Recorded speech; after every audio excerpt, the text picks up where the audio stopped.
The intro is happening right now. Hello, I'm Oh, interviewing MattJ today. Popular ETF12 player, owns a Discord, pretty chill person, runs a lot of community stuff. If you're familiar with Gata Esports and that Discord, he's your man. Anyways, go ahead and introduce yourself. Talk about yourself. well, hi. My name is Matt. I go by MattJ or Big Papa Matt, depending on Discord, or usually just people call me Matt. I've been leading Gaeta Sports. Now it's a retired team. I've been leading it for 4 years. I stopped in 2021. I've reached Prem. I've played for the Nations Cup. I've been the captain for Team France. I Yeah, and I have Gaeta Discord. It's kind of a private Discord, but like it's relatively known in EU, and there's a couple of people in there, and we just share cool shit. So yeah, and maybe about me more. I'm 24 years old. I have a couple of plans in my life. I'm working right now. I'm saving up some money, and hopefully everything can be set in order. And yeah, it's kind of cool. Hmm, okay. So, how did you get into TF2 first? Like, on a casual level, how did you start off? What class were you initially playing and whatnot? That's a great question. uh, Basically, the first time I played TF2 was November 24th, 2013, at around 3 p.m. And the reason why I played this game is because back then I was in high school, and my buddy hit me up like a couple of months ago, and he said, "Bro, I played this game called Team Fortress 2, and they added this update with like robots, and it's so cool, and I have an inventory, and there's like real currency, and you can sell your inventory for money." And I was like, "Bro, you're bullshitting me, no way." And then like at this time, I remember my like at November around November of 2013, um, my Xbox passed away. It died in its sleep, and I was like, you know what? I'm fucking coping. I'm a nerd, and so I gotta play video games. And so I was like, I'm gonna move to my PC and see what I can get. And I installed Steam. And I remember my buddy telling me, "Hey, TF2 is pretty cool." So I installed TF2 and I started playing. And I played as I think most people did back then. I joined the 2 Fort server and I started playing Sniper. So that's how I got into TF2 originally. And then I played it on and off, and I started playing comp. I think around the beginning of 2016, I was in my last year of high school. I started playing Valve comp because back then I had no idea what was going on with the TF2 and all that. And I tried to, kind of understand, get an idea of how it was like working, and it was shit. Uh, I think we're all familiar with the Valve comp game mode, and it's super super bad, and it was bad back then already. I still think it was better though. To be fair, like the original like pre Meet Your Match update, I think it was better than what like it became after. So that's it speaks volumes about how fucking bad it is right now. Did I swear, by the way? I'm Oh yeah, swearing a go bit. ahead. Yeah. Okay. Cool. Right. I don't want to. Yeah. So yeah, like I played that, and then around the summer of 2016, after I graduated high school, I tried to make a team with my friends, and it didn't really work out. And then from there, I just kind of went into comp, and then yeah, I mean, there's more to talk about this, but I don't want to like spoil everything for one question, so I'll let you move on to the next one. Of course, of course. So, what was your initial motivation to get into competitive though? What was the drive? Like, what ticked in you that made you say, "I want to start taking this game more seriously"? Challenge. I Hmm. guess yeah, absolutely challenge. I'm a very competitive person. Even in real life, I'm a very competitive person. I'm always trying to push myself through boundaries. I mean, you know me. I'm a gym rat in a way. I train a lot. I like fighting sports and all that. And I like to push myself through everything that maybe I would think is not possible. And I was a big nerd back then. I mean, I still kind of am a nerd, by heart, but I was like a nerd back then. And like, I was like, all right, I'm gonna go in and I'm gonna see how far I can take it. And to an extent, also, I think I was pissed. It's kind of dumb to say, but I was pissed when I started like playing this because like I joined the team in Open, which is main I think for RGL. It's like the lowest div. And I joined the team in Open. Oh, I think it was even worse. It was UGC Steel, so it's even worse than Open. It's like the bottom of the barrel. And I joined an Open team, the Steel team, excuse me. And it was led by this like 12-year-old guy that I'm not gonna name, which we're cool now. Like we still speak. It's kind of funny. But and this is where I met also my number two, which I'm going to talk about because he's a very remarkable person. So I want to talk about it. Sure. But like we were both in this team, and it was no, actually no, we met in ETF12. We started playing ETF12 with this guy, and we played one official. It was a mess. I think I was supposed to play med actually originally before I decided to play like med, and I was supposed to play heavy. He was forced to play heavy, and like I went in and we played 8v9 against I think a team that was pretty experienced. So we got absolutely destroyed, and then like some other people were like, "Hey, you know what? Like fuck this guy. Let's make our own team in UGC Steel and try to do our best from here." And I was like, "All right, sure, let's do it." As long as I play spy, because I was maining spy back then. And yeah, it's a big taboo. It's a joke around me and like my friends who know me. It's like, hey, you sure you main medic? You sure you don't main another class that like you're always making fun of? And it's like, no. So anyway, um, I main spy back then. I admit it. All right, nobody's perfect, and I was like, all right, I'm going to join if I can play spy. Well, I kind of forced my way through, and I really quickly noticed that the management of this team pissed me off to like the utmost extent. It was super bad, and I was thinking to myself, I can do so much better. Like if I was in charge of shit, everything would be easier. And so I decided, all right, well, I was pissed. It was kind of out of spite. I thought to myself, I'm just gonna kick this leader out, which is also a reoccurring theme with me. I'm gonna kick the leader out, get the other people who are motivated, tell them to follow me, and then make my own team. And I did, and I made the worst team of my life. What team And would then I that learned be? from my mistake. It was I think it was called Pregame Tryhards back then. Ooh, 2017, and and weird times.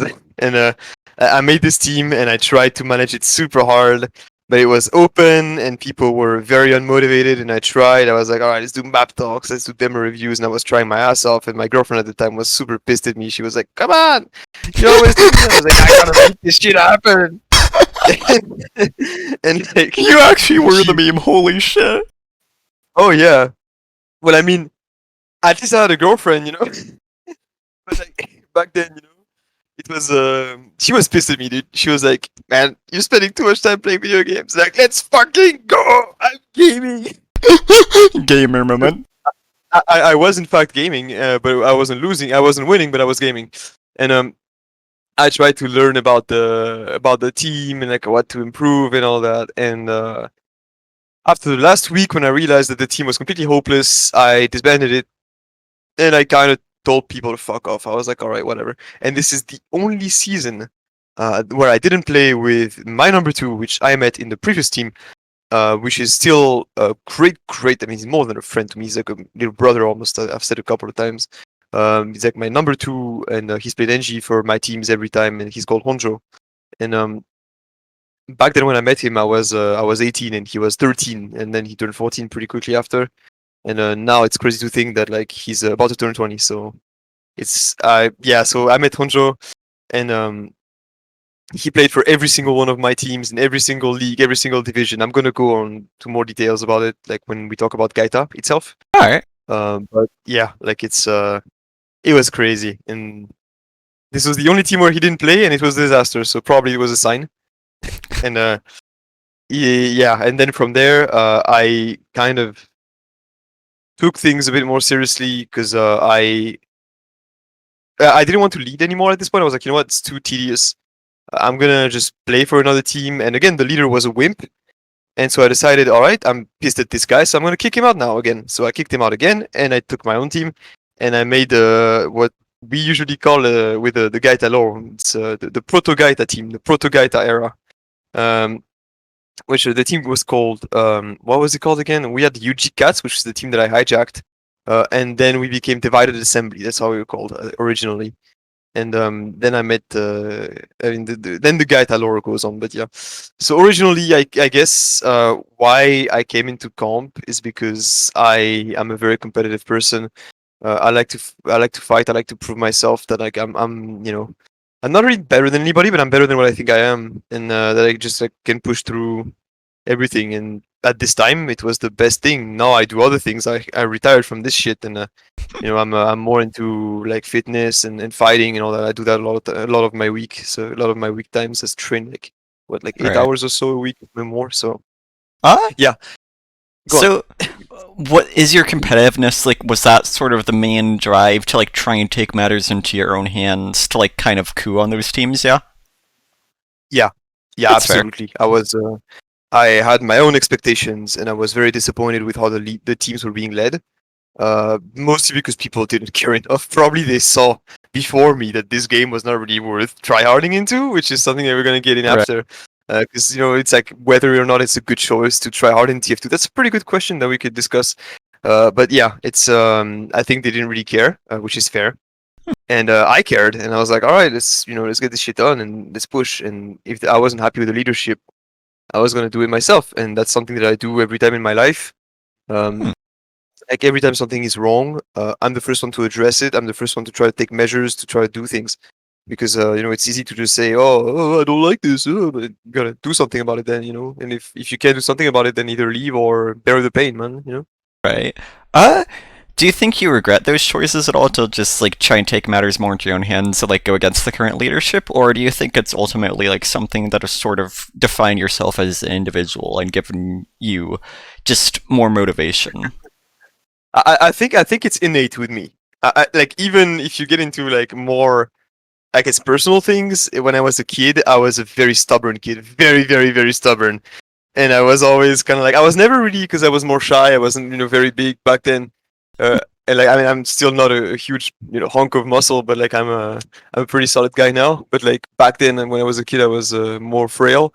But I was always very stubborn. I let nobody step on me. I let no authority take control of what I was doing. I was just like, all right, I'm doing this, and if you don't like it, then fuck you.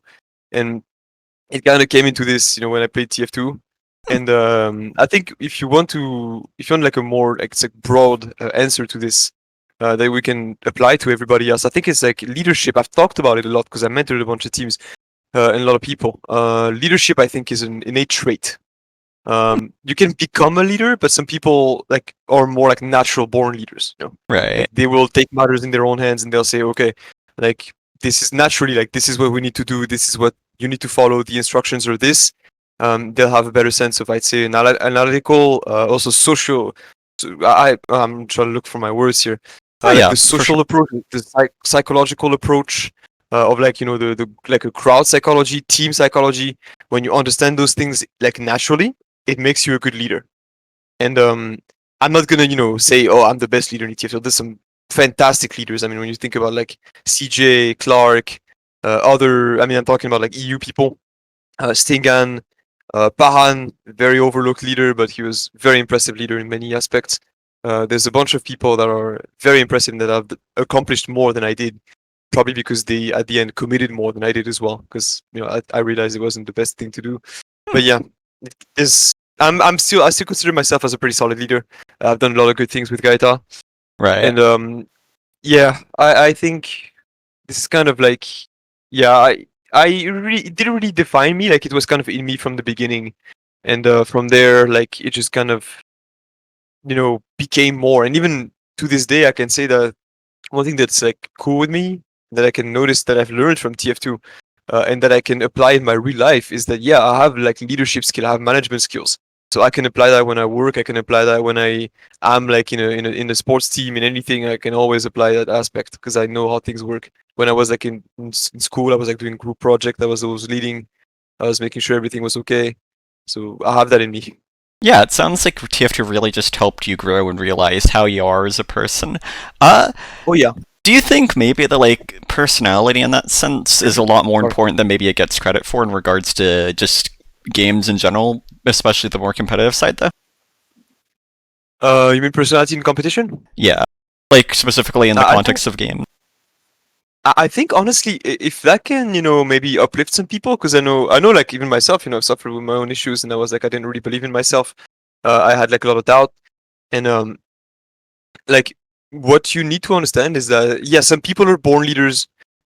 Some people are born also, 7 feet tall and gigantic and huge and all that shit. But it doesn't mean that you can't be the best version of yourself. You can be like as strong as you can. So yeah, some people will be just, better, I say, naturally, but you can also learn to become better. And I'm not talking about the morals here. I'm talking about the performance. Like morals, you can learn to be better too. But in terms of performance, like, I think morals, it also depends with like some things like chemicals in your brain and whatever. I don't know. But like in terms of performance for anything, you can always decide to just, okay, like go in and learn and push yourself. And then you will become good eventually if you keep trying. If you're humble and if you're willing to learn, you will become better. So I think it's 50-50. Hmm. That makes a lot of sense, yeah. Like, it's definitely some uplifting, inspiring stuff to hear. I'm gonna try not to ramble too much as well, because like I know I tend to ramble a lot and get into tangents. So Oh no, feel if I'm free not to. making any fucking sense, man, I'm sorry. No, feel free to sense. I'm following along all the way, and I'm glad to go wherever you want to go. It's really just about you. Good. Ah, Great. Okay. okay. So, what do you? So you said you started off as a spy main, right? Oh, God forbid. Yes. So my follow up to that is, uh, you are French, correct? Oh no, the question is coming. Yeah, yeah, The yeah. You question know is where it's coming. going. No, no, genuinely though. Yes, Like, was I'm French. is your Yes. was your nationality like an inspiration, like to picking spy to start off with at all? I just have to No, ask. I, No. I understand. That's a good question, but no. The reason why I started playing Spy back then because the ambassador was fun. And I tried to. I remember back then. I was having a lot of fun playing ambassador and like headshotting people for 1 or 2 across the map. Even though my aim was garbage and my positioning was garbage, I was trying my best. And basically, when when I started playing, I liked playing spy for the challenge. I was like, alright, that's pretty hard to play. And so how can I push this class to like its absolute limit? And I decided to play spy for that reason exclusively. The fact that spy is French was just fun to me. I was like, alright, that's cool. Sometimes I'll hear him like Hmm. speak. But like, for those who don't know, um, spy's French is pretty broken. Like Oh. it sounds like, yeah, it sounds good. Like it's not. I don't think he makes whenever he speaks French, which is rare. I don't think he makes too many mistakes, but like his accent is very clearly just like an American speaking French. So there's an effort though. There's an effort. It's not just completely destroyed French, but it's very clearly like he has an accent that you wouldn't hear from like a French person. Do you think that's intentional on the TF2 team's part? Or do you think it's just they couldn't find a good French actor for it? I honestly, it's a good question because like I speak Russian a bit, and I know that Heavy doesn't have also like the most perfect Russian accent. I think obviously if you ever interview Russian players, they'll tell you the same, but to a bigger extent because my Hmm. Russian is not perfect. But like it's the same for Heavy. So I think it's just that maybe it could just be because they thought it was a bit goofy. Yeah, they didn't want to get too Right. realistic about like Spy being from France and Heavy being I from mean, Russia. And if you yeah, look at it, right, like a lot of the TF2 characters are sort of caricatures in that way. Like you have the soldier, you oh have the yeah. scout. So I could definitely see that. All right. Yeah, I can see that absolutely. I think it may be intentional, maybe not. We'll never know. I think It has intentionally. its charm. It has its charm for sure. Like I'm not gonna rage. Oh, Spy doesn't speak proper French. I don't care. Right. It's good. I love Spy. It's a very funny character, very well written. I mean, I don't think there's any character in the cast that I don't like. So yeah. What are your thoughts on the political ideology of the Pyro class? The political ideology of the power class, I Yeah. think he's a bit too left leaning. He should check Ah, himself and I hate become more liberals. conservative because, as you can see, the power class caters to a lot of people that we could refer to as degenerates. And yeah, I think it's time to go to Yeah. church. Like Kevin, right? Yeah. Oh, Kevin is just the Yeah. worst of the Fuck worst. you, Kevin. Oh, you're missing so much, by the way. Please, on the Gaita Snapchat, like we got the fucking Kevin snaps with like he's completely wasted Oh and he's no. partying. It's very funny. It's fucking Kevin. Alright. Yeah. So, is that something that sort of other people would joke about a lot back when you did play Spy, though? Like, oh, he's French? I mean, we have like some stigma, but people didn't really care. Like we had Alright. some people. It was like light stigma. It was never like, oh, you're French, so you're playing Spy. It was never mean. And to be fair, if it's mean, it's like okay. Okay, and? Sure, like you can say anything else. Like even if you were in the street, you're looking at me, you say, "Hey, by the way, you're ugly," and I'm like, "All right, man. Like I don't give a shit. So you can say what you want." So even if they said, "Oh, you're French and you must play spy," haha, hey, XD. I've had some people, because it's easier. Obviously, in the street, people don't really fuck with me because people are mostly normal. And if they do, then well, whatever happens, happens. But it's more like in online, online people just kind of don't fear, and like a lot of people that are online, they're kind of like terminally online, and well, not a lot of people are terminally online, but some people that mostly the people that act up are terminally online, right? Hmm. And these people will always be kind of like disconnected from reality, so they'll say whatever they want. They'll be super rude. Those are the people that will unironically, call people the N word, which I'm not gonna say. And like Excellent. they'll yeah, like they'll call people the N word, or they'll call them, homophobic slurs or whatever, like Ah, unironically. And that's because they don't, they know they can't face the consequences. hmm. So like if people I've had some people come to me and make fun of me for being this or that, or kind of like for being myself as well, but that's because people fear, they want to bring you down. They're like, they're pieces of shit, and so they want to take you and bring you down with them. It's like, oh look, you're also a piece of shit, like I'm a piece of shit, so you must be one too, so I'm gonna make fun of you. I'm gonna, like, how to say that, like, understate your accomplishments. They're gonna, like, um I don't know how to say it. Just they're trying to bring you down. Essentially, they're trying to bring you down. And I've had some people do that, but Hmm. you know, you Uh, can do what you want. can you give me some further insight into the rationale? Like, why did they start thinking that's okay? How did they get to the point of realizing that, hey, I can do this and just keep getting away with it? I'm gonna quote one of my favorite philosophers, which is Marcus Aurelius, Ooh. because they don't get no bitches. All right, that's what Marcus said. And no, I mean, he is one of my favorite philosophers, but I'm not gonna get into his own philosophy. If you start talking about philosophy, I can go on for hours. But yeah, I respect it. just to be real, yeah, they just don't get no bitches. They go outside. Hmm. That's the only answers. Right. Go outside, man. If you think, like, those people, they think that they're entitled to, like, whatever, and they don't really have to face any consequences for what they do or what they say because their parents didn't slap them enough. So it's like, now when they're confronted to something that they don't like, or something that, like, you know doesn't really, that makes them uncomfortable, I would say, they go to that thing and they confront it in a way that a child would. When you're a kid, you see something that you don't like, you cry about it. You're like, oh no, I don't want this, I Right. don't want that. And those people are the same, but they're adults. So, like, the core is that they just become, like, very reactionary, kind of? Oh yeah, and I mean that's the same for, like, people on Twitter, people on forums. People need to fucking step outside. This is a real problem. This is like, back then it was kind of a joke, like, oh, you need to go outside, but people really need to step the fuck outside. Like, there's I'd a real agree. problem with this. It's becoming an epidemic of people, like, being so entitled, and they think that their opinion is, like, much more important than anybody else's opinion, and that they need to step over you in order to not get stepped over. It's a shame, but whatever. So I think that's the main thing with those people, main deal with them. Yeah. I respect it. It takes a lot to just look at that and be able to say that, you know? Guess. It's not easy to just go out there and talk about it, yeah. Yeah. Do you think that's something that ends up influencing, like, something like the competitive scene a lot? Yes and no. I mean, we both played comp, and I think the people that will watch this interview have also played comp. There's a lot of nerds, a lot of real big nerds that don't know, that have no social skills, that don't know how to speak to anybody, that don't know how to do anything. But there's also some wonderful people, some really, really good people that I met, some people that I would consider, some people that I met in real life even, Right. and some people that I would consider brothers, even though I've never met them. I've never seen Honjo's face in, like, what, 6 years? I've never seen his face, and yet he is one of the people that I really hold dear in my heart. And a lot of those people also, like the people that I met, oh my god, it's amazing people. So it does, I guess. There's a lot of, toxic idiots online. That's because that's what they do. They wake up, they go to their PC, they watch anime, they jerk off, they do whatever the fuck they do. And then, like, there's also some great people. And even if you're, like, online a lot, I've had moments in my life where I was in a deep hole, I would say, where things were not going good, and I was spending a lot of time online, but I never considered myself to be one of those people. Like, it's also, I guess, mental hygiene and discipline. Right.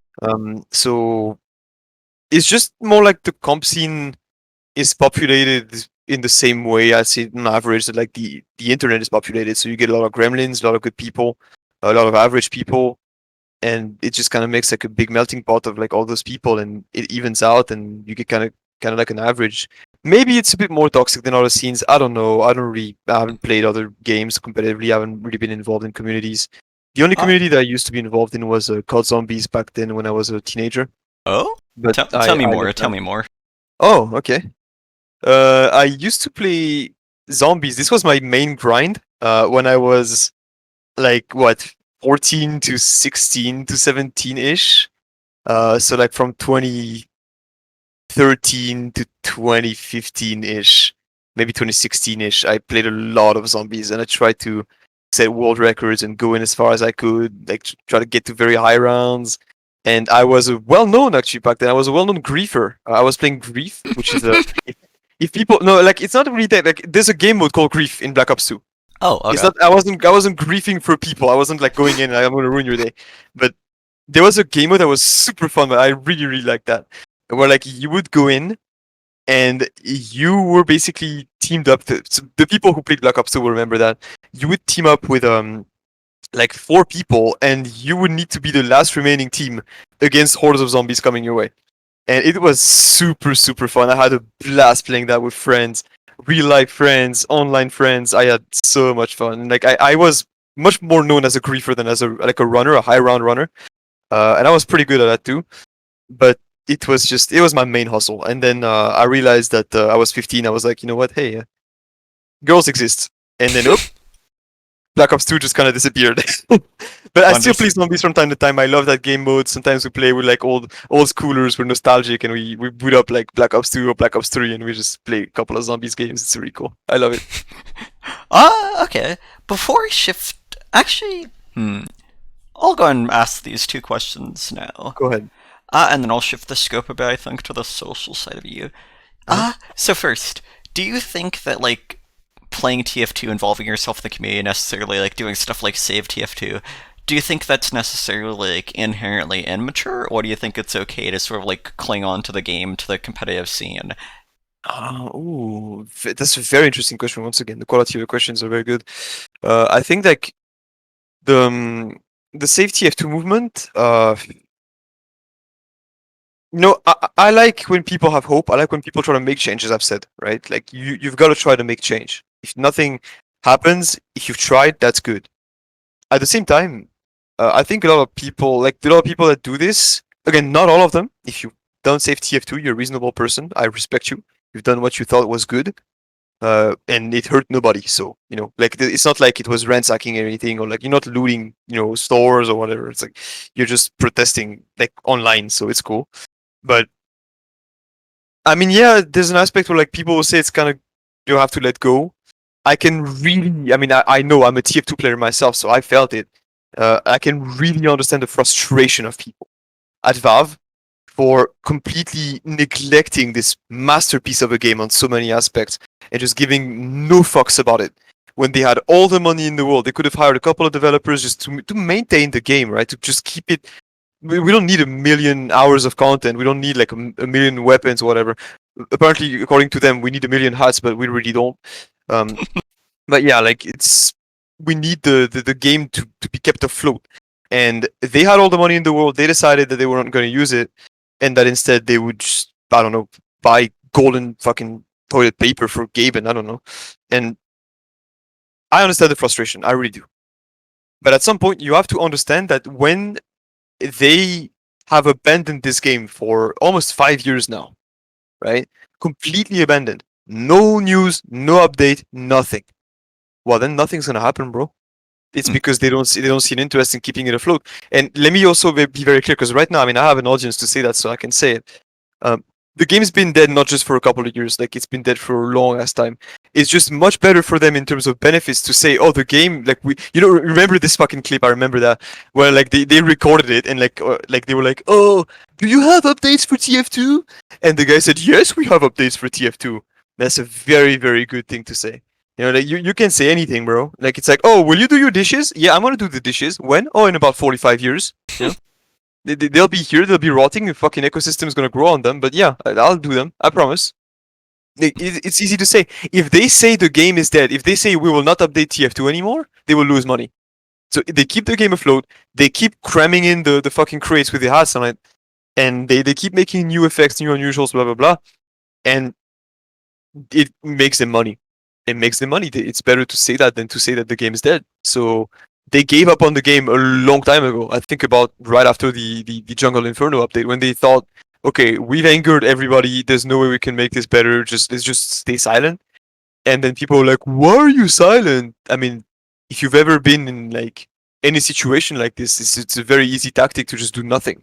They do like a turn a blind eye, just look at governments, bro. It's just what they do all the time.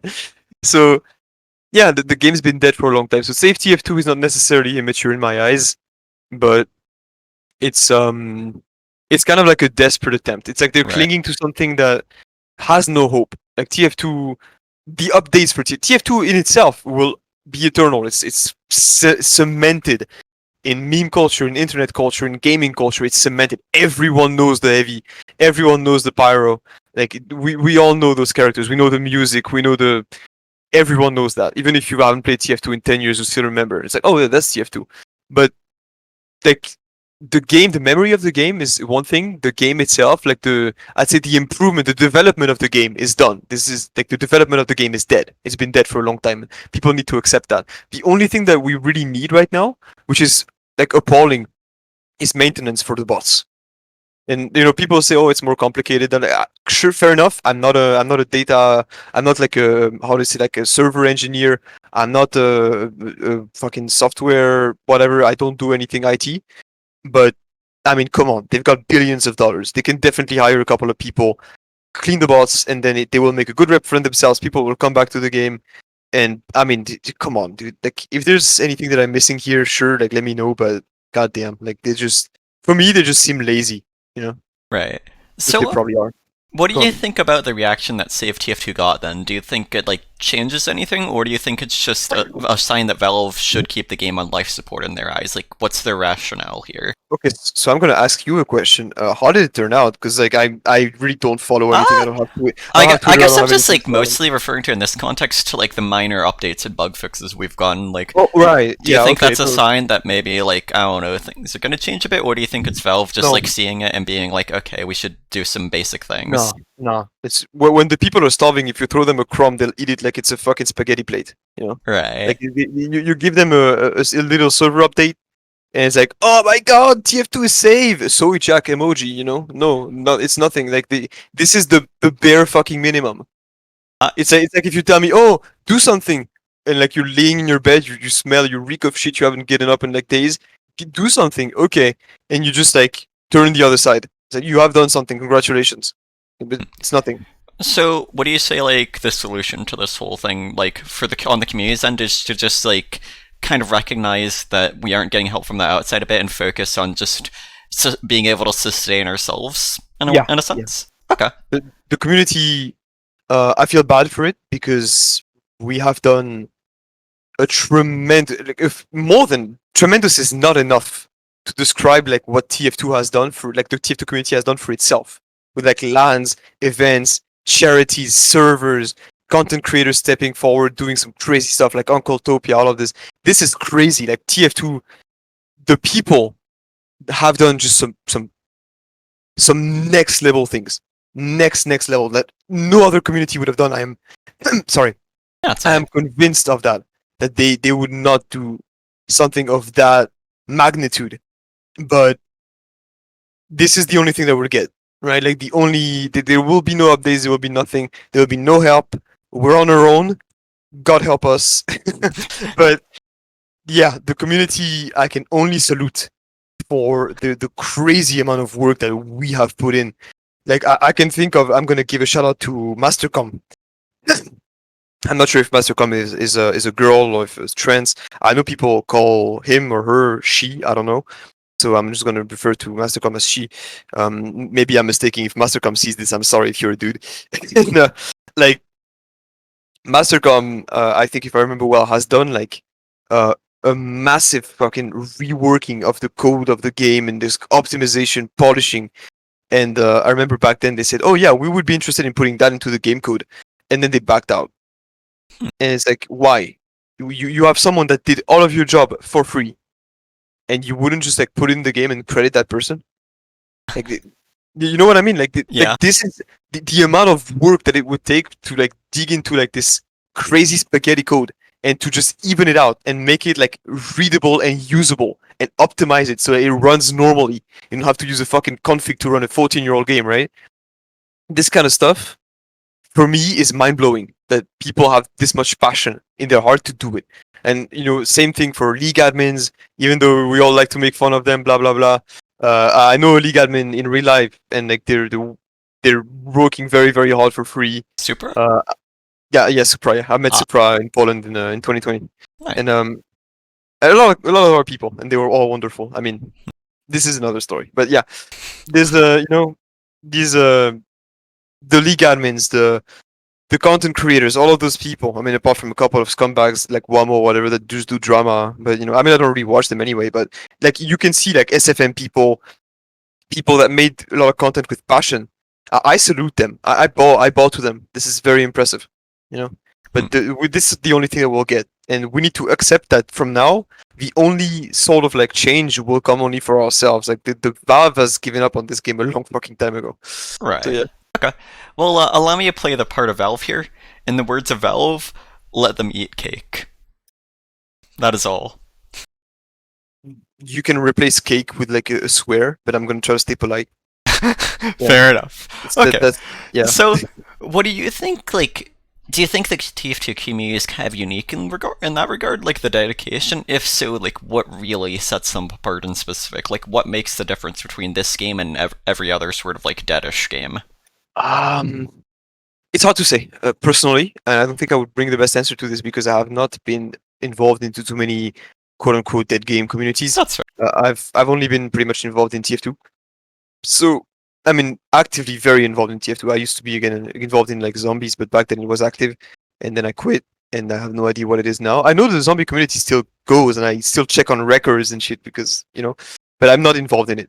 And nowadays, I don't know what other communities would do, but I think that just because TF2, I think it is unique because TF2 is built on like the source engine, which is incredibly useful if you want to make content yourself, and the fact that like it kind of drew a lot of like very creative people to make Right. maps, hats, um, you know, like cosmetics, game modes, everything. And this has been going on forever, and I think it will keep going for as long as people will have creative energy to bring into TF2. So I'm not sure if this is crazy because I don't really again involve myself with other communities, but it is definitely again I would say commendable, salutable. Like it's impressive. It's impressive, yeah. Right. I think another probably like influencing factor would be like the gameplay side of it, kind of like each class, like it makes for a very interesting casual and competitive experience. Like you compare to something like Overwatch, right, where like the hero basically defines the player, but then in TF2 it's like the class defines the tools the players have, but then there's like so much dynamicism because of all the different loadout options and the playstyles they cater to. Yeah. Again, I have to uh, salute you for the quality of the questions. Holy shit! And it's very true. I think that when you see people like that play Demo Knight, people that play like even I make fun of them all the time, but Kunai spies, people that they're my nemesis. So I beat them up Right. for every time I play pubs. I love them, and they're free Uber, and like people that play you know any sort of goofy class or even classes that are completely ineffective like friendlies or like meme things like they'll dress up and like they'll sit in a tree and they'll be like, oh, I am an owl or something. Like when you see stuff like this, yeah, yeah, this is for me, this is one of the things that kept me loving this game for like a long time. When you pull up to a pub and you see like 9 goobers like cosplaying as like some dumb shit, and you're like, what the fuck is going on? And they're all doing the same stuff, and you're just like looking at them, you're expecting to just play a normal game, and you see those people, and it's very impressive. I really like it. Yeah, it's wow. You All right. know, no other game could bring that. It's just TF2 is so unique in itself. Yeah. So I have I have one more question and then one more group of questions to ask before we move Go on ahead. back to TF Yeah. like your competitive itself. Uh-huh. So what led you to just sort of move on from the game? Was it just like Oh, the lack of updates? Like, what sort of caused the shift in perspective, right? well, this is. I would say it's 50-50 between real life and a lack of motivation, a lack of goal mostly. Hmm. I'd say I'm gonna talk first about real life because it's shorter. I have moved out a year ago from my mom's place because I'm not gonna get into too much personal detail, but times were really really hard for me. I've had a lot of hard things going on my way and a lot of hard things in my life and struggles and health struggles and everything.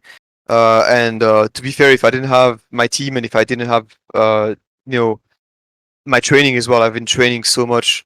I don't know in what state I would be. I don't want to get into too much details, too personal, but I moved out and now I'm in this new city and I live here and I sustain myself and it's pretty cool.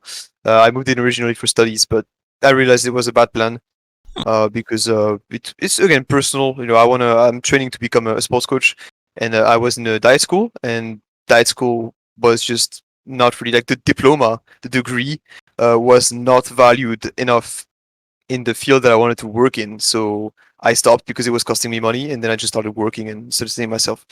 And I'm gonna now like try to certify as a coach so I can work in the gym and then move on and make other plans in the future. But so that's like the Right. personal aspect. Because yeah, like I wanted to train a lot and go out and make friends and all that again, which is what I did. And now my life is looking pretty good, so that's fine. And I'm thankful for it. By the way, I want to say it. Bismillah. And like on the other side, when you reach Prem, which is the highest division in a European Highlander, you just kind of how would I say that? Prem has been roadblocked by the most fantastic team that I think European Highlander has ever seen, if not World Highlander, which is Super Dickman's Canonen. And they are absolutely unstoppable. I don't think anyone will beat them. There's no chance. There's just no chance. They have not only the best players, but they have the best morale, which is something that the number two team lacks a lot. A lot. Clark he's an amazing leader. He's a very performant leader. He's an amazing engineer, outstanding. And his team is just, mm, you know, too good. They're too good. They're unbeatable. Even if they like lose a map, in grand finals, they always come back. Like if you want to make the easiest money of your life, just bet on SDCK. It's they will always win. Maybe not in the season. Like they lost games in the season. In grand finals, they always win.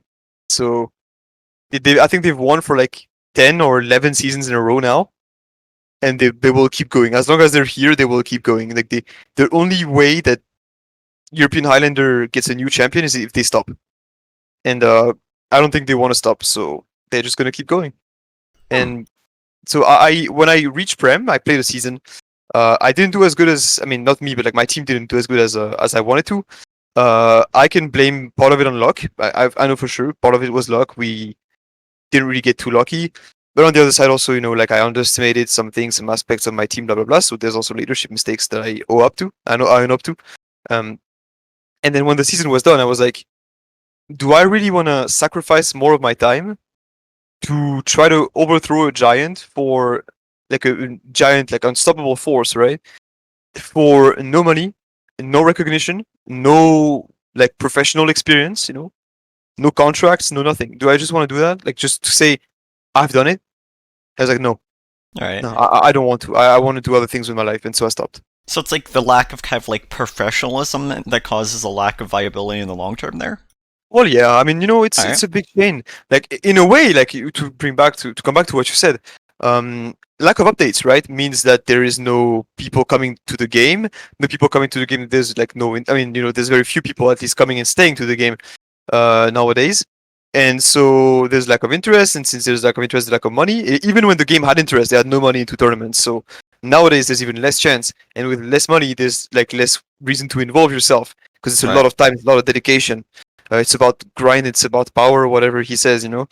And yeah, like there's why would you do that? Like you're not like you can't even put in your resume, oh, I've like won European Highlander. Like if you put that to your resume, you go to like a guy that's trying to hire you, or like Is there like, what the fuck do you want? Like, what is that? You playing video games? Okay.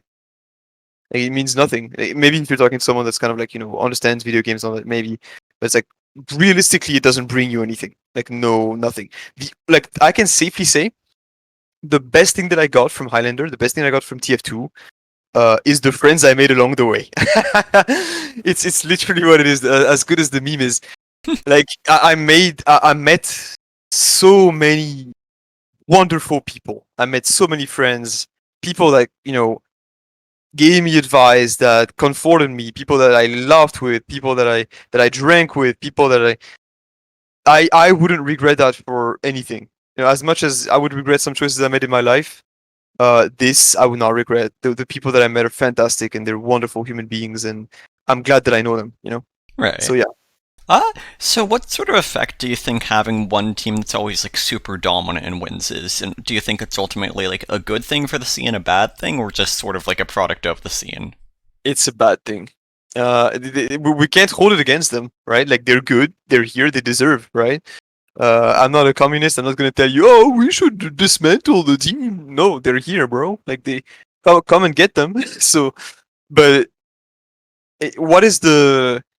It's bad. Like, yeah, ultimately, like I'd say for the health, it's bad because since like people don't really join and become superstars themselves. We get a couple of new talents. I can think of a few, like excellent sniper mains, excellent spies, excellent players that just come in and just blast through shit and they go to prem. But then they go here and like they just end up in Fela usually, or like in Envision, and then they lose in finals, or like in semis, because the Okay. CK is too strong. So, So ultimately, like there's like, yeah, there's nothing. Like, no one can beat them. So it kind of brings people away. It's like, what's the point? If there was like more fluctuation, if there was a chance to beat them, which there was, at first there was, people were like, oh, we have a chance to beat these guys, and then people kind of realize, oh, wait, what's the fucking point? Like, what are we doing this for? Like, if you right. play in Prem, like the moment you step foot into Prem and like you can win a game or two and you can be good, congratulations, you won. There's nothing else after that. Okay. And what do you say just like that lack of ultimate motivation is what causes SDCK to kind of go as uncontested as they are? It's 50-50, yeah. What's the other It's, main factor there? um, it's actually more than that. I think like people would need money for this. Like, if there was money on the line, people would probably try more. But I'm not saying that, I'm not requesting it. It's like Valve will not do it. But if there was like a real reason to involve yourself in this competition, if there was a real reason to overthrow them, to beat them, take the throne, then people would do it. But there's no reason, so people don't do it. And also because I think like the top teams in Prem, like they're lacking, I would say, solid leadership. I can honestly Hmm. say it. I don't care. Like, they're lacking solid leadership. Fela is lacking solid leadership. Envision, Envision is pretty solid. Honestly, I think leadership wise they're more solid than Fela, but I don't know what happens that they fail every time. Like, they end up in semis or. But I don't know. Again, big respect to Stingan. He's a great guy. And like to the rest of his team. Shout out to Envision. But they just lack. Yeah, they're lacking. I'd say the anger. In French, there's a word for this, lagnac. They're like the grit. Not really the grit, but you get what I mean, The right? willpower kind of to just see Yeah, through. yeah, kind of like the willpower to I really see. just like, oh, let's do this shit. But also not just that, but also like the mental discipline.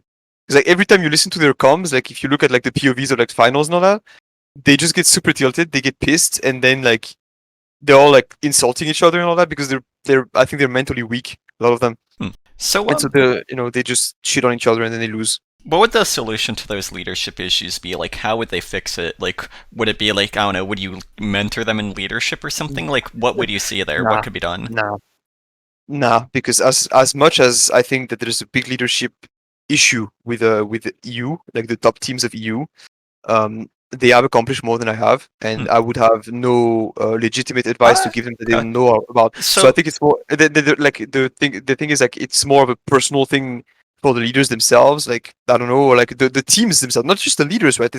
You can be a great leader if you have a team of emos. You can do much. So right. maybe like also like I don't want to just like put all the blame on Joe and on Layla and on Stingan. Definitely not. But like if you if you come into like a game with a bad state of mind because I don't know, like there's a lot of like I think personal things, and I do not want to allow myself to talk about such things because this is just this would be really disrespectful to them as persons. So I don't want to. Right. Uh, Yeah. I guess just what I'd be wondering then, like the final kind of inquiry along that lines is like, I don't Yeah. know. Do you think it'd be a good thing for the scene, like, let's say, I don't know, if SDCK, like if Clark, somebody's like has a super successful team, like wrote more on leadership, like did leadership guides and like tried to teach these upcoming teams more about leadership, like just sort of having more like, I don't know, leadership role models, I guess.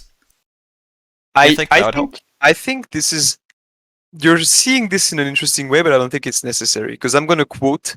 I mean, I'm not gonna quote. I'm gonna tell you how I became like a team leader and how I went into Prem. Aside from having a lot of fucking time on my hands, I inspired myself directly from CJ, which, if you're gonna ask, is not related to my name in Steam. It's just that my family name starts with a J, so I put in the end of my name. But CJ was the leader of one of the greatest Highlander teams of all time. I don't think they're the greatest anymore, but he one of the greatest back then. And I remember watching his team, watching how he behaved with his team, watching how he organized his team, and I was like, okay, that's how you do it. And so there's many examples. There's a lot of SDCK POVs. There's a lot of things. Clark is a very active person in the community. It's very easy to see what he's doing right and what he's doing wrong, which is very little of doing wrong, by the way. And Hmm. like it's very easy. You can just find this information. It's you don't really need a guide on Steam to tell you if you really want to, grind and put your heart into it, which I think nowadays is, I mean, even back then, but especially nowadays, is a bad idea. Um, you can definitely find what you want without really like needing a guide or Right. anything. But Uh, Clark again is pretty involved. Joe is very involved, and again, I've kind of dissed him, but you really have to give respect to him. You gotta give credit where credit is due.